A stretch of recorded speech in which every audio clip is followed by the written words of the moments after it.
रूसी उपन्यासकार Leo Tolstoy द्वारा लिखित एक बहुत अच्छी कहानी है। कहानी है कि एक बार मृत्यु के देवता ने पृथ्वी पर अपने एक दूत को भेजा, क्योंकि वहाँ एक स्त्री मर गई थी और उसकी आत्मा को लाना था।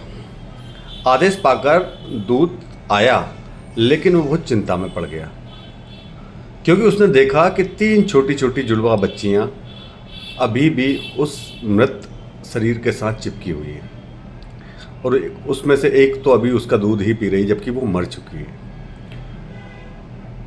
जिसमें से एक चीख पुकार रही है, दूसरी रोते रोते सो गई है, और एक के आंसू उसकी आंखों के पास ही सूख गए। तीनों छोटी जो लड़कियां थीं, वो उनको देखने वाला कोई और नहीं था। वो औरत भी बहुत गरीब थी।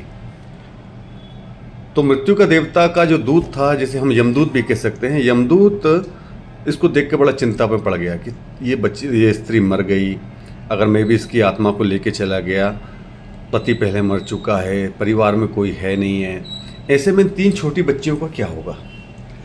उस देवदूत की ऐसी दशा देखकर देवदूत को बड़ा दुख हुआ, और यही सब सोचते सोचते वो खाली हाथ लौट गया। उसने जाकर यमराज जो थे उससे कहा कि मैं नहीं ला सकता, मुझे क्षमा करें, लेकिन आपको स्थिति का पता नहीं है। उसकी 3 जुड़वा बच्चियां हैं, छोटी छोटी, दूध पीती, एक अभी भी मृतक शरीर से चिपक कर दूध ही पी रही थी। ऐसी करुण दशा देखकर मेरा हृदय उसे ला ना सका।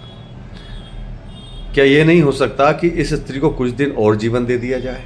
कम से कम लड़कियां थोड़ी बड़ी हो जाएं, अभी उन्हें कोई देखने वाला नहीं है।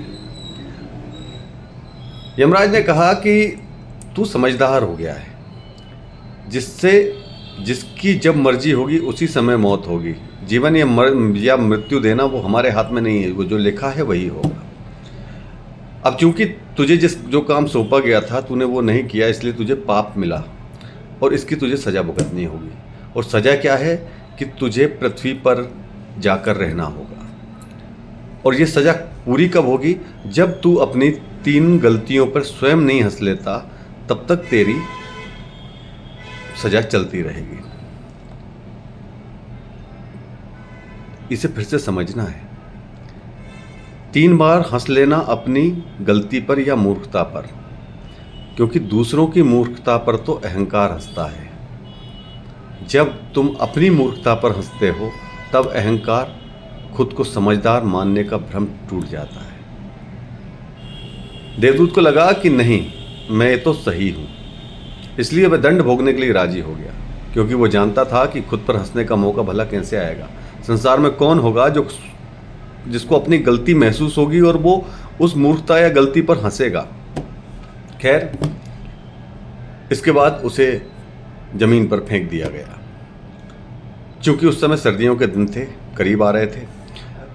एक चर्मकार जो जूते बनाता था, कुछ पैसे इकट्ठे करके अपने बच्चों के लिए गर्म कपड़े लेने के लिए, कंबल खरीदने के लिए शहर जा रहा था। जब वो शहर जा रहा था तो उसने राह के किनारे एक नंगे आदमी को सड़क के किनारे ठिठुरते हुए देखा।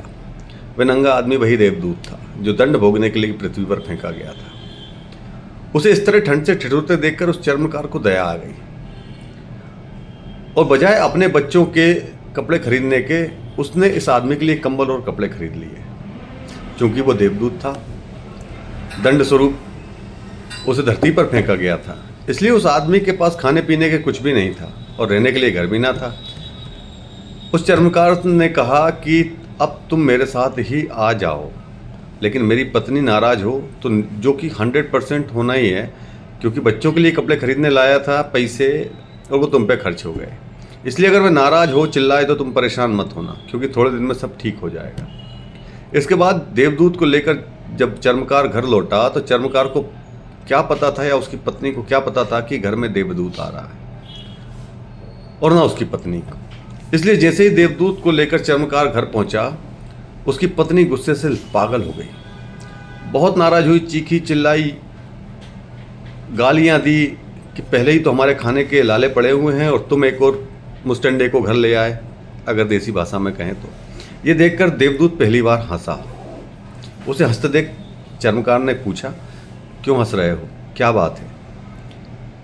इस बात का जवाब देते हुए कहा, जब मैं 3 बार हंस लूँगा तब मैं आपको इसका जवाब दूंगा। ये आज मैं पहली बार हंसा। देवदूत पहली बार हंसा। क्यों? क्योंकि उसने देखा कि इस स्त्री को पता नहीं कि अनजाने में ये जो चर्मकार है ये अब देवदूत को अपने घर लाया है, जिसके आने से ही इस घर में हजारों खुशियां आ जाएंगी। लेकिन इंसान, आखिर इंसान देखे कितनी दूर सकता है। पत्नी को तो इतना ही देख पा रही है कि कंबल और बच्चों के कपड़ों के पैसे नहीं बचे।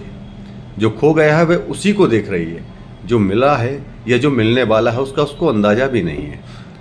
मुफ्त में घर में देवदूत आ गया, जिसके आते ही हजारों खुशियां पीछे आने वाली हैं। खैर, जल्दी ही देवदूत महज 7-8 दिन में जूते बनाना सीख गया और उसके जूते इतने प्रसिद्ध हो गए कि वो जो चर्मकार था महज 2-3 महीने में ही धनी आदमी हो गया। 6 महीने होते होते तो उसकी ख्याति पूरे देश में पहुंच गई कि उसके जैसा जूता बनाने वाला कोई नहीं है, क्योंकि वह जूते देवदूत बनाता था। सम्राट के जूते भी वहां बनने लगे और बेहिसाब धन बरसने लगा। एक दिन सम्राट का आदमी आया और उसने कहा कि ये चमड़ा बहुत कीमती है जो आसानी से नहीं मिलता, इसलिए कोई भूल चूक नहीं करना, जूते ठीक से तरह से बनने हैं। और ध्यान रखना कि जूते बनाने हैं, स्लीपर नहीं, क्योंकि रूस में जब कोई आदमी मर जाता है तब उसको स्लीपर पहनाकर या चप्पल पहनाकर मरघट ले जाते हैं। चर्मकार ने भी देवदूत को कह दिया कि इस चमड़े से जूते बना देना, स्लीपर नहीं, जूते बनाने हैं, स्पष्ट आज्ञा है। और चमड़ा इतना ही है कि अगर कुछ गड़बड़ हो गई तो मुसीबत में फंस जाएंगे। मतलब एक जोड़ी चाहे तो जूते बना लो या स्लीपर बना लो। जब चर्मकार ने देखा कि स्लीपर बने तो वो क्रोध से आग बबूला हो गया। वह लकड़ी उठाकर मारने को तैयार हो गया कि तू हमें फांसी लगवा देगा।